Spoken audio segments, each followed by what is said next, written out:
I'm so glad that I learned something that I can share, and I'm going to get the word out about you. And you have it post the stamp with you, and by the time they get to their desk the next day, you've basically said, I'm going to give a referral to you. Always give, never take. Always give, Right. give. And it came back to us. I mean, we've been in business 14 years. Wow. May I have it?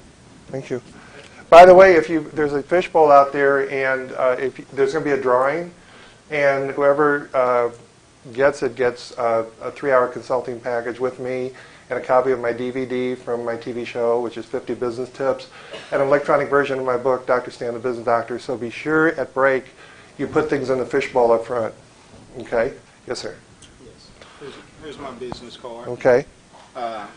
Lastly, I agree with her totally. It's always you should give more, and in the process of that, never feel like you're intruding on anyone because you're just doing business and an aspect, and always try to receive one. And on the back of our cards, Can we hold that for a second? Yes, we put a seal on it. As soon as you fill it, it kind of shows that we've been in business 10 years. 10 years? Can you see it? It's embossed printing, so you'll automatically fill it as soon as you get the card.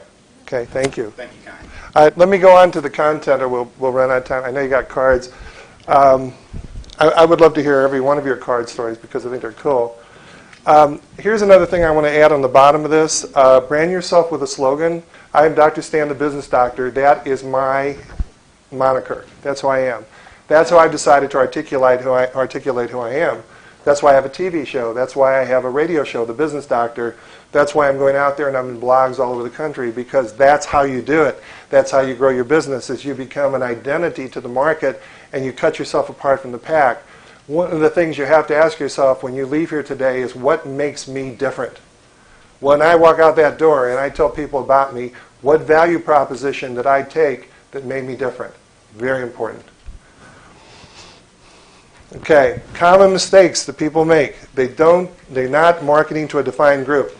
I'm going to encourage you to do focus groups. Let me tell you very quickly, because of time will be running out. A focus group is where you bring 10 people together and you get 10 opinions about what you're doing. They look at your brochures, they look at your business ideas, and they give you market intelligence.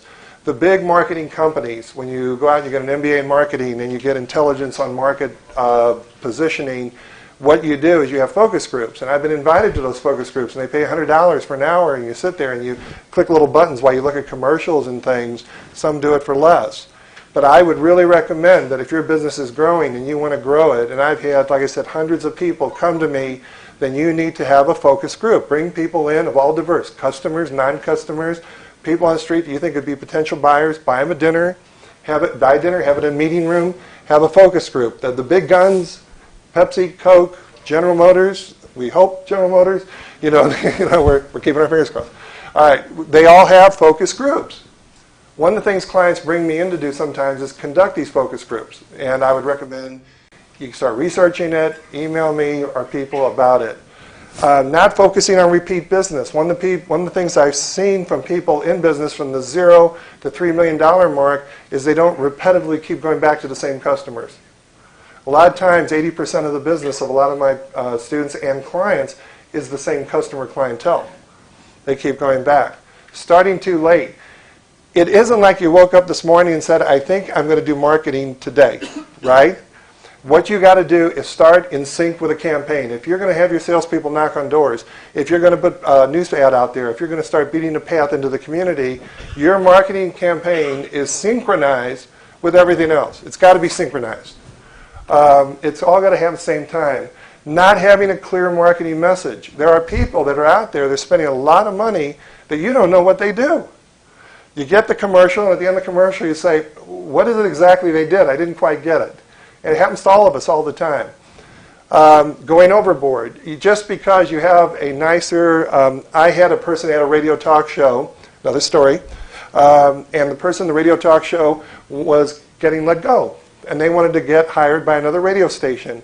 So we talked about this in great depth, and I said, what is the greatest thing you do for a radio talk show? And this person told me, I give great interviews, and I inspire people, and I'm a cancer survivor, and blah, blah, blah, and all this stuff.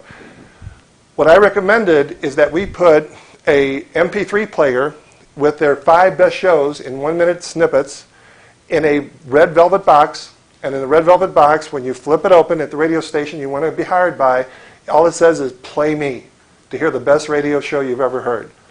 I created a bias reaction. There wasn't a second step. You went right in, you got instant information, and you heard my 5 best shows. That person got another radio show. That's what you do, is you engage the person you're trying to sell with a clever idea or a clever, let's say, a call to action. Every salesperson is trying to create a call. Everyone here